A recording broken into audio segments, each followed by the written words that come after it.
Welcome. We're actually doing our cultural anthropology class today.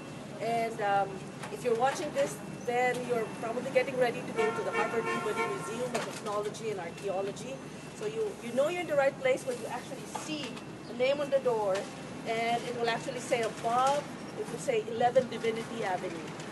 So make sure as you're coming in, you want to be ready with $11 if you're coming in during the week. So this is actually an assignment, so you pick your day. Make sure you come before 5 o'clock so you can finish your work. Best thing is allot 3 hours in the museum to finish your work. It's not something you go in and out and it's done. It's something you actually have to do work on. So on a Sunday, by the way, if you come before 12 o'clock, Mass ID, you can actually come in for free. So I know you're ready, so let's go in and start doing our work. Thank you. So let's walk in and make sure you're just going to the first floor of the Native American section. So you're finding yourself in the first floor, and this is where you want to start. You want to skip through the entrance. You'll get very tempted to do it, but you really want to start here, and you know in the right place because it says, "Welcome to the Hall of North American Indians." And make sure you read this section because it will actually clue you in as to why we're doing cultural anthropology. And the very last chapter we're doing actually talks about culture change. So every section of the museum will actually talk about a particular region in North America. And it's not as if the people who are living here have passed away and all you're seeing are artifacts that actually have been used a long time ago. Rather, you would see the artifacts moving through time, that there's a progression of artifacts, and some of them they'll show that the artifacts will reflect influences from contacts with Westerners, and this is what you want to be able to focus on. So we're actually here in the area of the Northeast, and I want you to come and look at actually specific this place. So right here, it says Northeast Basketry. Now look at your worksheet. You have a worksheet, you're carrying it, and make sure you read the question in your worksheet. And like number 1 would say, cultural anthropologists define art as, you read the definition. And I'm asking you to actually look for something in the display that for you is a good depiction of art. Now, so would I say, is this art? The basket? What makes this basket different from the other baskets that you're seeing, which makes it an artistic kind of artifact? And you want to be able to, of course, name the artifact, because that's what I'm asking you to do. Name the artifact, you've got numbers, and you can actually match the numbers with the description in the bottom part of the display.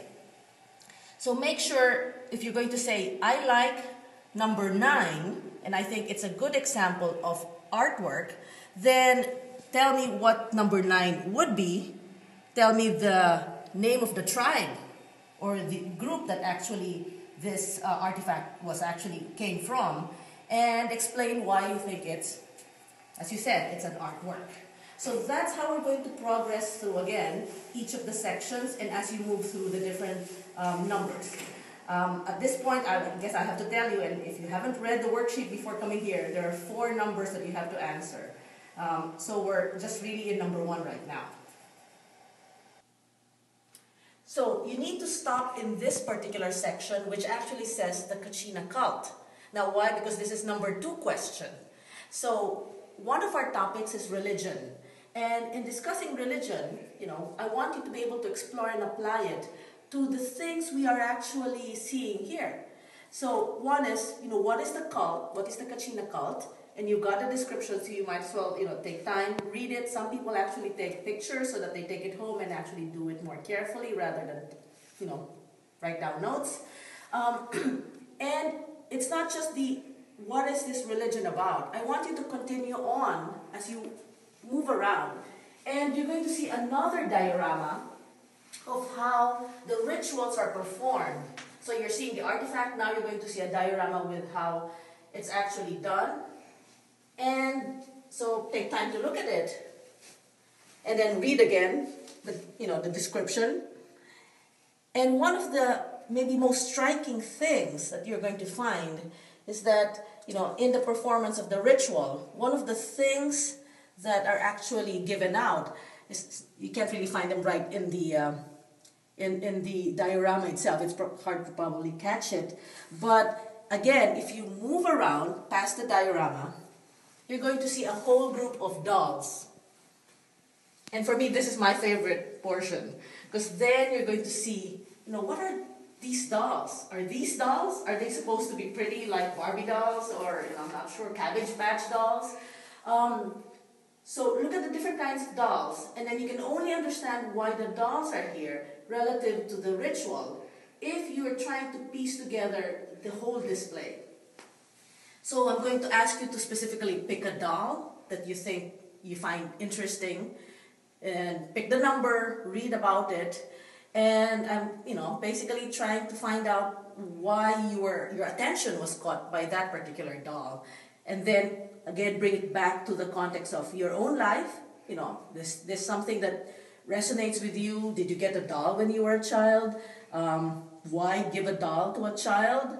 That's scary looking.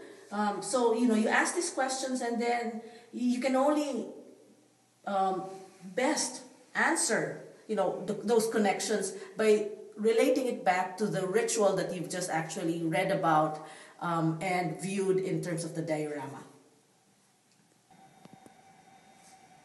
So we're going to number 3 and try and get to answer number 3. You're going to see this display and you want to go in. This is actually almost like you're going out, but really you want to stop in this section. And as you come around, maybe something very striking here is, of course, a giant picture of Sitting Bull. Now, you want to start and look at this picture because it's so big, right? Right in the middle of the hall. Now, why focus your attention here? Now, it'll explain to you actually the context of almost all of the displays around here. You've got arrows, you've got ledger drawings on the wall. We're talking about politics in number 3. And one of the topics in the discussion on politics is warfare. Now, so you want to understand, what was this warfare about? Why did they go off to war? And so the explanations are on the wall, the why part. Then we want to say, how is politics related to art? Because why is there so many pictures on the wall? So there is a connection. And so, you go back to your textbook when you go home, and then you say, it's like, yeah, what did my textbook say about politics and warfare? And what am I seeing up on the wall? So one is a representation of battle scenes, which, if they were drawn, they must be important enough to be recorded by the warriors themselves. And the arrows are actually the arrows that were used in the battle. And there are other things that you're going to find, like long spears, headdresses. So make sure you're thinking, it's like, if you're wearing a headdress, if you're wearing a particular, looks like an amulet, it's a decoration of the warrior. So you are expressing yourself in battle, and it has a particular purpose. The creation of actually the headdress, the creation of the ornaments that the warriors use are things that we would say are artwork. Now, because it has a lot of skill, there's really purpose to it. And so I want you to pick one of these artifacts, again, that is artistic, but then it's connected to warfare. It's connected to the topic on politics. In some sense, you're also going to see maybe some connections with religion, because there is a spiritual basis for why warfare was done, why they waged war. So the only way you'll find out is reading actually those big posters that again in this particular hall. So actually I'm going to stop here, and this is number 3 of your question. Make sure there are things that are buttons that you can see in this room.